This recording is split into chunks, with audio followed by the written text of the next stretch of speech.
Hello दोस्तों, स्वागत है आप सभी का अपना प्यारा सा YouTube channel AKG study centre के एक नए वीडियो में। दोस्तों आज हम लोग इस लेक्चर वीडियो के माध्यम से देखेंगे क्लास 10th का बायोलॉजी। क्या देखेंगे? क्लास 10th का बायोलॉजी, जिसको हम लोग बोलते हैं हिंदी में जीव विज्ञान। क्या बोलते हैं? जीव विज्ञान यानी बायोलॉजी। तो देखिए, आपको साइंस में 3 बुक पढ़ना है, ये आपको बता दिया है, फिजिक्स, केमिस्ट्री और बायो। तो आपको प्रत्येक बुक का जो है कि 50-50 यानी प्रत्येक सब्जेक्ट फिजिक्स, केमिस्ट्री और बायो तीनों का जो है 50-50 क्वेश्चन आपको शॉर्ट क्वेश्चन दिया जाएगा। क्या? टॉप 50 MBBI जो लघु उत्तरीय प्रश्न एवं उत्तर होगा, यानी जिसको हम लोग शॉर्ट क्वेश्चन विथ आंसर बोल सकते हैं, जो कि आपको 2 मार्क्स में क्वेश्चन पूछता है। तो उससे आपको 50-50 क्वेश्चन करके आपको 150 क्वेश्चन टोटल दिया जाएगा, जिससे आपको एग्जाम के लिए यह काफ़ी इंपॉर्टेंट क्वेश्चन होगा और इससे बाहर आपके एग्जाम में कोई क्वेश्चन नहीं आएगा। तो यही आपके लिए काफ़ी इंपॉर्टेंट क्वेश्चन होगा। तो क्वेश्चन को बहुत अच्छे से देखिएगा। आंसर भी आपको अलग लैंग्वेज में, बुक से अलग, अपने सरल और आसान भाषा में अपने लैंग्वेज में बना करके दिया जा रहा है। तो चलिए हम लोग वीडियो को शुरू करते हैं बिना देर के हुए। यह आपका वीडियो पार्ट 2 है, यानी हम लोगों ने फर्स्ट वीडियो का जो है इसमें हम लोग 11 नंबर क्वेश्चन से देखेंगे, यानी पार्ट 1 में जो है हम लोग 10 क्वेश्चन कंप्लीट कर रखा है। यदि आपने पार्ट 1 जो है वीडियो नहीं देखा है तो लिंक डिस्क्रिप्शन में है, जा करके जल्दी से देख लीजिएगा, क्योंकि आपके लिए जो भी क्वेश्चन है वह इंपॉर्टेंट क्वेश्चन है, जिसको हम लोग MBBI क्वेश्चन बोल सकते हैं। तो यह जो है आपका टॉप 50 MBBI जो है उसका आपका ये सेकेंड सीरीज है। तो आपको पर सब्जेक्ट का सबका क्लास चल रहा है, पर डे शाम को क्लास चलता है। तो आपने अभी तक ज्वाइन नहीं किया है तो क्लास को ज्वाइन करिए, और चैनल पे पहली बार है तो चैनल को सब्सक्राइब करके साथ ही बेल आइकन प्रेस कर लीजिएगा, ताकि नेक्स्ट वीडियो जो है उसका नोटिफिकेशन आप तक पहुंच सके। और अंत में आपको अगर वीडियो अच्छा लगे तो वीडियो को लाइक कर दीजिएगा और अपने दोस्तों में भी शेयर कर दीजिएगा। चलिए नेक्स्ट हम लोग यहाँ पे वीडियो क्वेश्चन की ओर बढ़ते हैं। यहाँ पे हमारा फर्स्ट क्वेश्चन क्या कर रहा है, बहुत अच्छा क्वेश्चन है, देखिएगा, बहुत मज़ेदार क्वेश्चन है। क्या कहा है? पौधे में गैसों का आदान प्रदान कैसे होता है। बहुत प्यारा सा क्वेश्चन है, आंसर भी आपको प्यारा सा दिया जाएगा। क्या कहा है? पौधे में गैसों का जो आदान प्रदान होता है वह कैसे होता है, यही आपसे क्वेश्चन पूछ रखा है।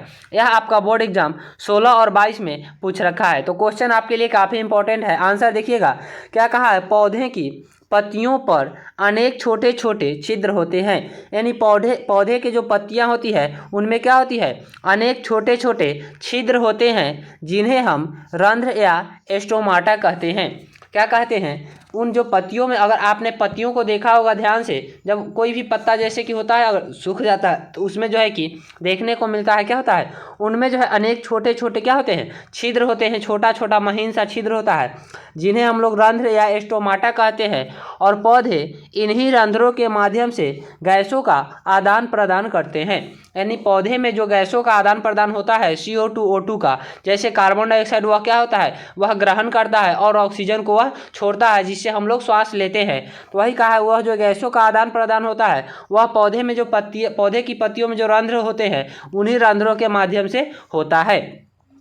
अर्थात पौधे इन्हीं रंध्रों के माध्यम से वायुमंडल से CO2 ग्रहण करते हैं और O2 गैस मुक्त करते हैं, यानी जो भी वायुमंडल में CO2 गैस है जो हम लोग छोड़ते हैं, वह CO2 गैस छोड़ते हैं तो उसे पौधा ग्रहण करता है, और वह जो O2 छोड़ता है ऑक्सीजन गैस, जिसे हम लोग क्या करते हैं? हम लोग ग्रहण करते हैं। तो वही कहा है कि पौधे की पत्तियों पर अनेक छोटे छोटे छिद्र होते हैं, जिन्हें रंध्र या स्टोमाटा कहते हैं। अब अगर आपसे ये भी क्वेश्चन पूछ सकता है कि रंध्र या स्टोमाटा किसे कहते हैं, तो आप इतना आंसर लिख दीजिएगा, आराम से आपको पूरा का पूरा मार्क्स मिल जाएगा।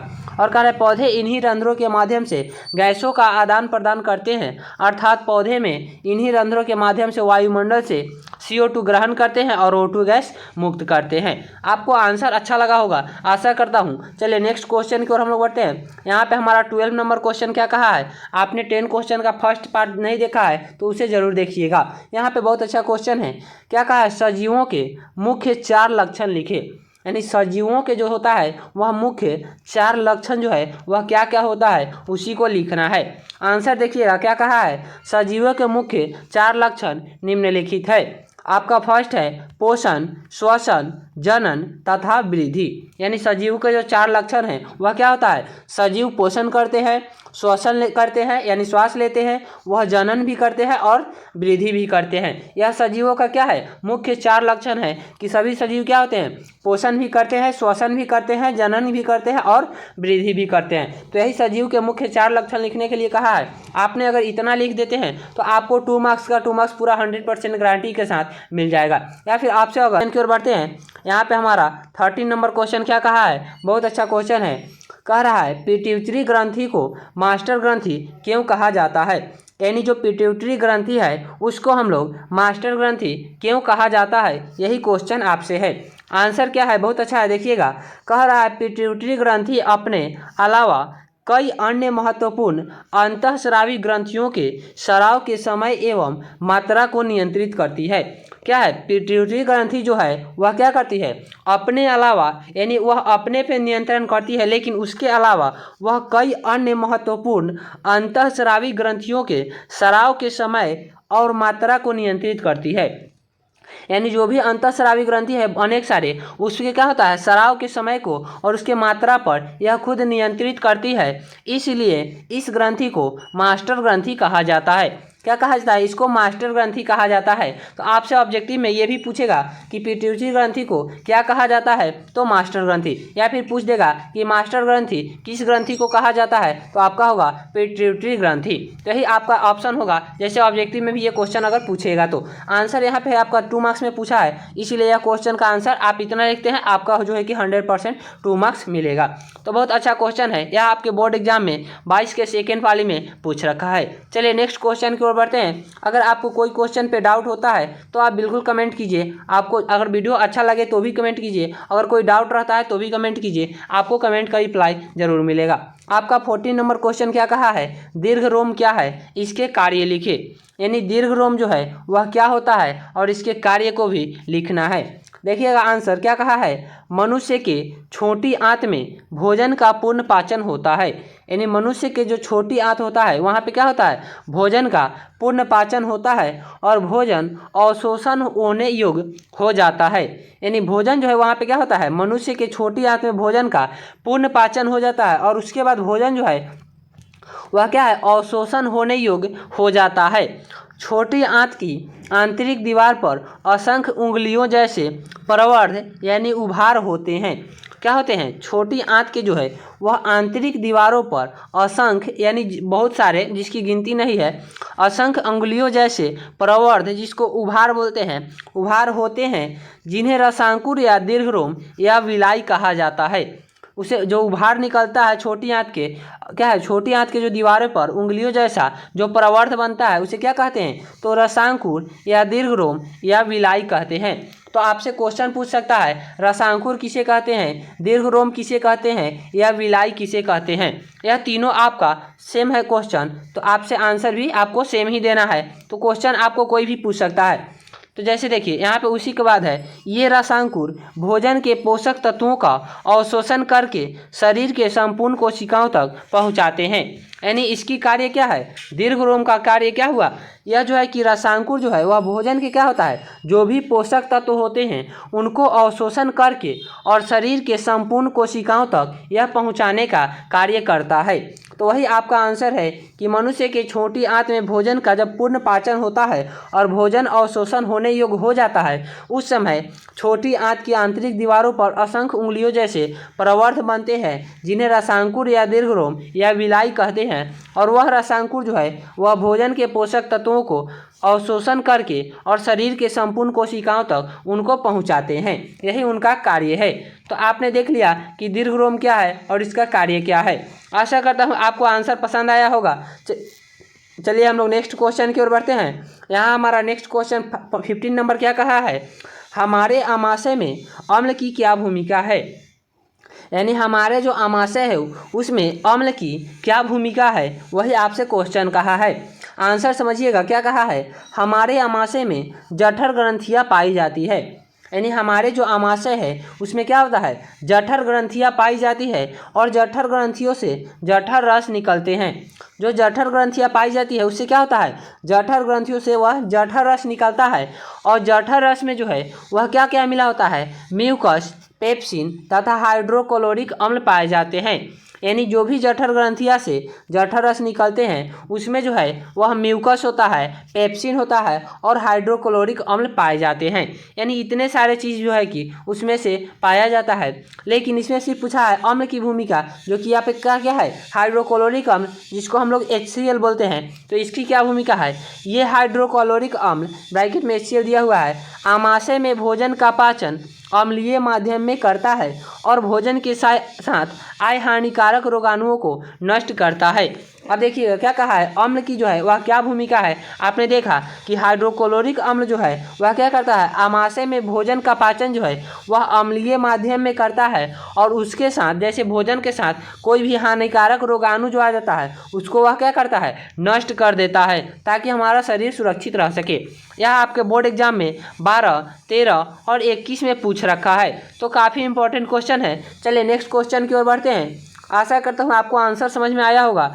यहाँ पे हमारा 16 नंबर क्वेश्चन क्या कहा है, पाचक एंजाइम का क्या कार्य है, यानी पाचक एंजाइम जो होता है उसका क्या कार्य है। आंसर देखिएगा, पाचक एंजाइम उत्प्रेरक क्रिया द्वारा भोजन के जटिल अणुओं को सरल अणुओं में तोड़ते हैं। क्या होता है, पाचक एंजाइम जो है वह क्या करता है, भोजन के जो है उत्प्रेरक क्रिया द्वारा वह भोजन के जटिल अणुओं को, यानी बड़े बड़े जो अणु होते हैं उनको वह सरल अणुओं में तोड़ते हैं, यानी छोटे छोटे टुकड़ों में तोड़ते हैं, जिससे भोजन क्या हो, घुलनशील हो जाते हैं। यानी वह इतने छोटे छोटे तोड़ देते हैं जिससे भोजन क्या हो जाता है, घुलनशील हो जाता है और शरीर में क्या होता है, और शरीर में रक्त कोशिकाओं द्वारा उनका अवशोषण होता है। यानी जब यह तोड़ देता है तो जब भोजन घुलनशील हो जाता है तो उसके बाद क्या होता है, शरीर में जो है वह रक्त कोशिकाओं जो होता है उसके द्वारा उनका अवशोषण होता है। यही पाचक एंजाइम का कार्य है। पाचक एंजाइम का कार्य क्या है, भोजन के जटिल अणुओं को सरल अणुओं में तोड़ना। भोजन के क्या है, जटिल अणुओं को सरल अणुओं में तोड़ना ही पाचक एंजाइम का कार्य है, जिससे भोजन क्या होगा, घुलनशील हो जाते हैं, तो उनका अवशोषण जो है वह रक्त कोशिकाओं द्वारा पूरे शरीर में होता है। यही आपका आंसर है। यह आपके बोर्ड एग्जाम में 16 और 19 में पूछ रखा है। क्वेश्चन आपके लिए काफ़ी इंपॉर्टेंट है। जो भी क्वेश्चन आपको दिया जा रहा है वह आपके लिए काफ़ी इंपॉर्टेंट क्वेश्चन है, क्योंकि यह आपका जो भी आपका MBBI का सीरीज चल रहा है, यह आपका टॉप 50 MBBI का सीरीज है, जो कि आपका ये सेकेंड पार्ट है। आपने फर्स्ट पार्ट नहीं देखा है तो वीडियो को जरूर देख लीजिएगा, क्योंकि जो भी क्वेश्चन है वह आपके सिलेबस से आपके लिए काफ़ी इंपॉर्टेंट क्वेश्चन बहुत ज़्यादा मेहनत करके और यह छाँट करके आपके लिए सिलेक्टेड क्वेश्चन ले आया जाता है, क्योंकि आपके एग्ज़ाम जो है कि काफ़ी नज़दीक है। एग्ज़ाम के लिए अब आपके पास समय कम है, जिसके कारण अब आप चैप्टर वाइज नहीं पढ़ सकते हैं। चैप्टर वाइज हमने बहुत पढ़ा पहले से, लेकिन अब हमको सिलेक्टेड क्वेश्चन जो कि अब रिवीजन करने का मौका है। जो भी बच्चा नहीं पढ़ा है, जो पढ़ा है उसके लिए तो यह रिवीजन के लिए है, लेकिन जो नहीं पढ़ा है उसके लिए अब बहुत फ़ायदे होंगे। क्यों? क्योंकि उसको इतना ही क्वेश्चन याद करेगा जिससे उसका एग्ज़ाम क्लियर हो जाएगा। और ऐसा नहीं है कि सिर्फ एग्ज़ाम पास हो जाएगा, आप अच्छा मार्क्स भी ला सकते हैं। 90%, 80% आप चाहे तो स्कोर कर सकते हैं। चलिए हम लोग देखते हैं यहाँ पे 70 नंबर क्वेश्चन क्या कहा है, DNA की प्रकृति बनना जनन के लिए आवश्यक है, क्यों? यानी जो DNA की प्रकृति होता है वह बनना जनन के लिए क्यों आवश्यक है, वही पूछा है कि DNA की प्रतिकृति बनना जनन के लिए क्यों आवश्यक है। यह आपका क्वेश्चन 12 और 18 में बोर्ड एग्जाम में पूछ रखा है। क्वेश्चन इंपॉर्टेंट है, आंसर देखिएगा। क्या कहा है, DNA की प्रतिकृति बनना जनन के लिए आवश्यक है। क्या है, DNA की प्रतिकृति बनना जो है वह जनन के लिए आवश्यक है, यही शर्त बताया है। अब क्यों पूछ रहा है क्वेश्चन, तो हम आंसर देते हैं। क्यों क्या है, क्यों पूछा है, यानी क्योंकि DNA की प्रतिकृति के परिणाम स्वरूप ही वंशानुगत गुणों से युक्त वैसा ही समरूप संतान की प्राप्ति की जाती है जैसे उनके क्या होते हैं, जैसे जनक होते हैं। आंसर समझिएगा, क्या कहा है कि DNA की प्रकृति बनना जो है वह जनन के लिए आवश्यक है। अब क्यों आवश्यक है, क्योंकि DNA की प्रतिकृति जो है उसी के परिणाम स्वरूप वंशानुगत गुणों से युक्त समरूप संतान की प्राप्ति की जाती है जैसे जनक होते हैं। यानी जैसे माता पिता होते हैं उन्हीं के अनुरूप, उन्हीं के समरूप क्या होता है, संतान की प्राप्ति के लिए, यानी जो भी पीढ़ी चल रहा है उसी से समरूप और उसी से गुणों से युक्त वैसा ही संतान की प्राप्ति के लिए DNA की प्रकृति बनना जो है वह इसीलिए आवश्यक है। आगे देखते हैं, जैसे जनक होते हैं इतना ही नहीं, यह कोशिका विभाजन में भी सहायक होते हैं। यानी जो DNA की प्रतिकृति बनता है वह कोशिका विभाजन में भी क्या होता है, सहायक होता है, जिससे क्या होगा, जब कोशिका विभाजन होगी तो वहाँ पे जीव का जन्म होता है जो जनन के लिए आवश्यक है। अतः DNA की प्रतिकृति बनना जनन के लिए आवश्यक है। यही आपका आंसर है। आंसर को आपको एक बार पुनः समझाते हैं। डीएनए की प्रकृति बनना जनन के लिए आवश्यक है, क्योंकि डीएनए की प्रकृति के परिणाम स्वरूप ही वंशानुगत गुणों से युक्त वैसे ही समरूप संतान की प्राप्ति की जाती है जैसे जनक होते हैं। यानी जैसे जन्म देता है, जो भी जीव जन्म देता है, तो जन्म जो दे रहा है वह हमारा क्या हुआ, जनक हुआ। तो उसी के अनुरूप जो जन्म दे रहा है, उसी के अनुरूप, उसी के गुणों के अनुरूप, उसके जो भी पीढ़ी चल रहा है उसी से युक्त वैसा ही समरूप संतान की प्राप्ति हो, इसलिए डीएनए की प्रकृति बनना आवश्यक है। वही कहा है। और इतना ही नहीं, यह कोशिका विभाजन में भी सहायक होता है। यानी कोशिका का जो विभाजन होता है उसमें भी यह डीएनए की प्रकृति सहायक होता है, जो जनन के लिए क्या है, आवश्यक है। यानी जब तक कोशिका का विभाजन नहीं होगा तब तक जीव का जन्म नहीं होगा। अतः डीएनए की प्रतिकृति बनना जनन के लिए आवश्यक है। आशा करता हूँ आपको आंसर पसंद आया होगा। अगर पसंद आए तो वीडियो को लाइक कीजिएगा, चैनल पर पहली बार है तो चैनल को सब्सक्राइब करके और अपने दोस्तों में भी वीडियो को शेयर कीजिएगा। चलिए नेक्स्ट क्वेश्चन देखते हैं। यहाँ पे 18 नंबर क्वेश्चन क्या कहा है, पाड़ी तंत्र में अपमार्जकों की क्या भूमिका है। यानी जो पाड़ी तंत्र है उसमें अपमार्जकों की क्या भूमिका है, यही आपसे क्वेश्चन पूछा है। आंसर समझने का प्रयास कीजिएगा। क्या कहा है, अपमार्जक वह सूक्ष्म जीव है।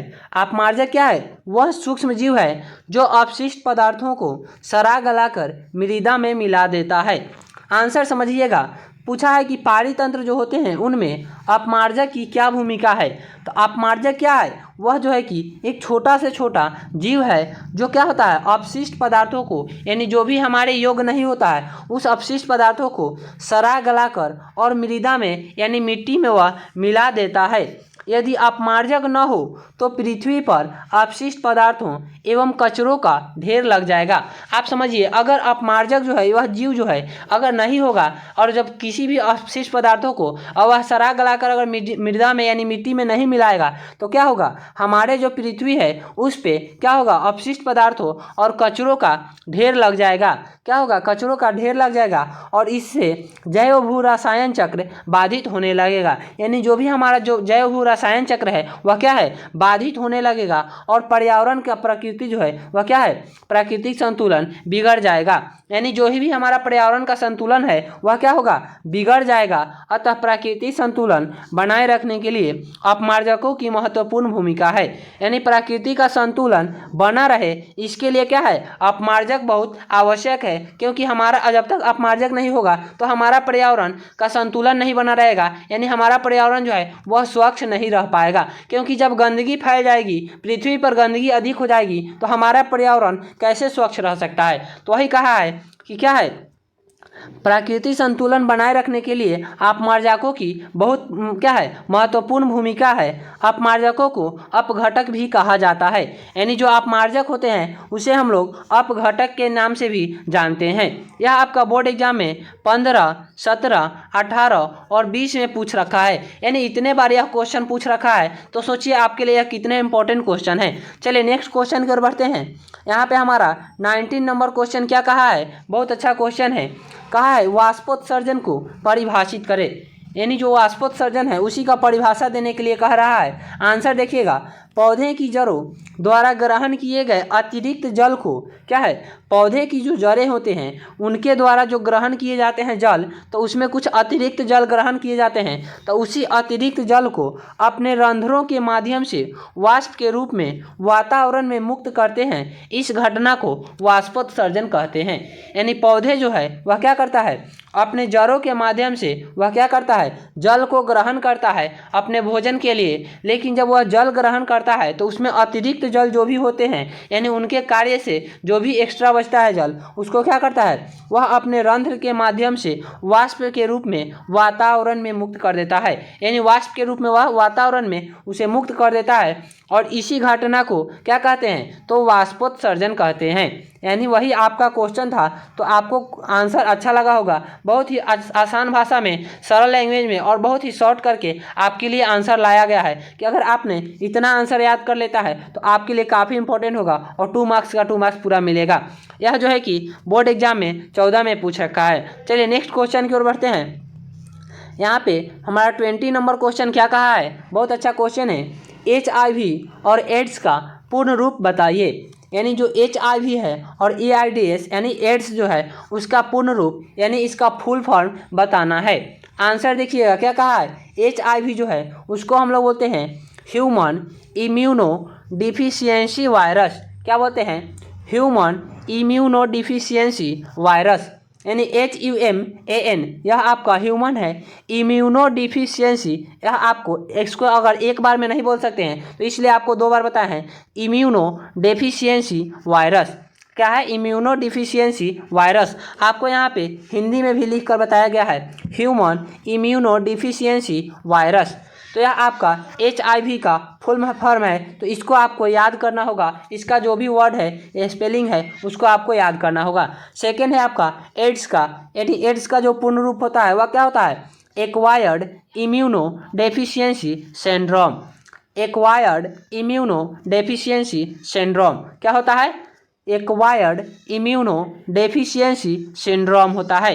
यही आपका एड्स का फुल फॉर्म है। तो आपको इसको ऑब्जेक्ट जो है कि यहाँ पे वर्ड याद करना होगा, क्योंकि यह जो है कि आपको शॉर्ट क्वेश्चन में पूछेगा तो दोनों भी पूछ सकता है, एक भी पूछ सकता है, आपको 2 मार्क्स ही मिलेगा। जो पूछेगा आपको आंसर देना है, लेकिन हो सकता है ये ऑब्जेक्टिव में भी क्वेश्चन पूछ देता है कि HIV का पूर्ण रूप क्या है या AIDS का पूर्ण रूप क्या है। यह आपके बोर्ड एग्जाम में 14 में पूछ रखा है। क्वेश्चन आपके लिए काफ़ी इंपॉर्टेंट है। हम लोग इस वीडियो में इतना ही क्वेश्चन को देखेंगे, यानी हमारा फर्स्ट वीडियो में 10 क्वेश्चन और इसमें 10 क्वेश्चन, दोनों मिलाकर हमारा 20 क्वेश्चन कंप्लीट हो गया।